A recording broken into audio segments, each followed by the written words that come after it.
witches and wizards, and welcome back to Mischief Managed Media. I'm your host, Jake Rowland. Today we're going to be talking about March Madness, and in the Muggle world this is the time of the Ball of Baskets, but instead of that boring stuff, we're going to be pitting some of your favorite Potter characters against each other in a battle to the death. All decisions are unbiased and made by me, Jake Rowland. Let's get started. Our first match is Miss Insufferable Know-It-All Hermione Granger versus the boy who lived himself, Harry James Potter. No point in pretending here, folks. Hermione sweeps the competition with her brains and bravery, while Mr. Expelliarmus is left in the dust, wondering what's in his second place trophy-shaped package.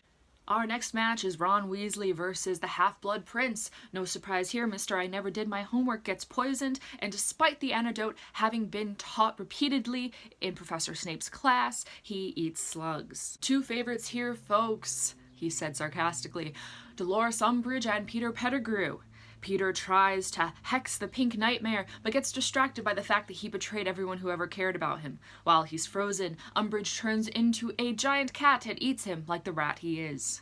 Ooh, it's a big one, folks. We have Albus, Percival, Wulfric, Brian, Trash, Dumbledore versus Tommy Riddles.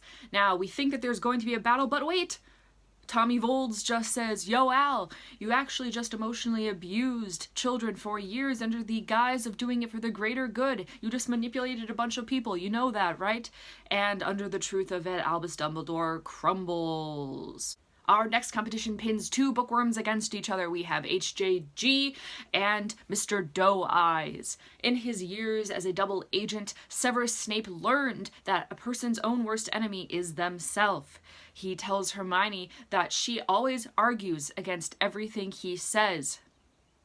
She self-destructs. The literal worst and Baldy are about to exchange torture Pokemon cards when he offers her a full-size catsuit. She purrs right out of there. Double S and Voldy are our last two in this dramatic competition. After years of pretending to care, Severus has learned all of Voldy's weaknesses. He takes out a vitamin D lamp, and Voldy splits into a bunch of pieces faster than the Marvel Universe. That's it for today. I'm Jake Rowland. You stay classy, witches. Hey guys, that's it for today's video. Be sure to subscribe because it helps me a whole bunch. Subscribe.